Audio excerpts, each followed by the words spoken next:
this idea of the mountaintop and the marketplace, right? Yeah. And so up in the mountaintop, like we're thinking people in retreats, right? And people in retreats, versus someone in the world, like working, raising a family. These are different types of practitioners, and it would feel like that. Often we think that the person up in the mountain, they're the professionals, and we're the amateurs, right, out down in the world. But there's another way of thinking about this, and it feels like application becomes very important, because it seems that the advantage of the mountaintop is view and meditation, or meditation especially. So, but the disadvantage of the mountaintop is you don't get to apply these things. If you're sitting up in a cave by yourself, you're not being challenged much. Yeah. Whereas in the marketplace, you're being challenged all the time. But the question is what's your meditation practice? Yeah. And so in the marketplace, for example, how do you see meditation, if we have busy lives, how much meditation do we need to really be able to work with application? These two sort of Dahls, how we should be working with them. Yeah, I mean, I think this is the question for us to figure out. I mean, the first thing to realize, which is sort of strange because I feel like it took me a very long time to realize something very obvious about the tradition that's coming down to us, which is just realizing who was writing the books that we read and the stories that we hear about. And they were professional meditators. They were people who were living in caves or hermitages, or they were professional scholars living in monasteries largely. But they weren't people like us. They weren't people who had families largely, I mean, for the most part. So they just didn't have a life that resembled in any way the lives that we lead. So of course, the books that they wrote, the teachings that they gave, they were speaking to people kind of assuming that they had a similar context. They were living similar lifestyles, and for the most part, throughout history, they were. But we're obviously in a very different time and place. We're living different lives, and yet we still want to benefit from these teachings. And so I think it's this kind of question of the normal order of things has always been that you kind of study, you practice meditation, and then you do your best to bring it into your life. But I don't know that the ordering necessarily needs to be that way.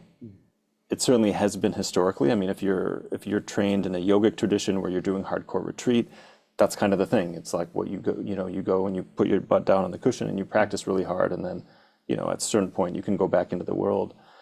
But in theory, there's no reason why it couldn't start with what you're doing in the world and then deepen into your meditation practice, and then maybe deepen into a deeper kind of understanding of the view, like the ordering of things. Like you were saying earlier, you hear like you can come to the view through meditation, or you can come to meditation through the view. But what if you could come to the view and meditation through application, through the life you're living in the world? And just what that balance is, I mean, I could guess of like, just how much meditation do you need? But honestly, I think we don't know, because really nobody's really been doing it this way. I think what nobody would disagree with is that we need all three, right? You need that shift in perspective. You need something obviously needs to be happening in experience, and we need dedicated times to explore that. But what is the balance of that relative to being in the world and just kind of practicing as you're in the world? I think the one last thing I would say about it is that there's a very interesting part of the tradition, which historically has always come kind of at the end of things, where people might do very, very deep retreat, sometimes decades of retreat.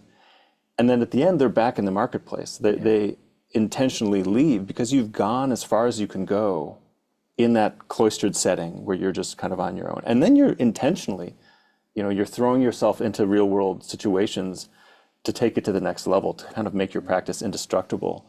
But again, I'm kind of curious of like how we are sort of intentionally or unintentionally inverting that whole paradigm. We're kind of starting at that point and then deepening into retreat. So I don't know, I think there's lots of interesting questions. I have more questions than answers. The one thing I feel certain about is that we need to figure this out. We need to experiment and try and just see what comes of the experiment.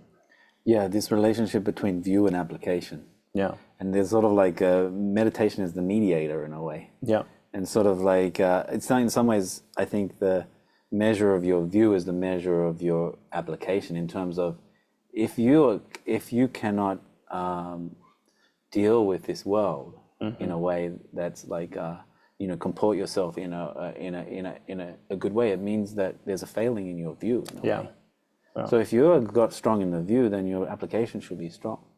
And so since there's that relationship, if it goes one way, why can't it go the other way? Why couldn't you, through your application, like if you're practicing lojong, you start to be very clear about the thoughts that are coming up, about when you face certain conditions, what thoughts are coming up. Could that lead to an insight into the nature of thought, the nature of mind?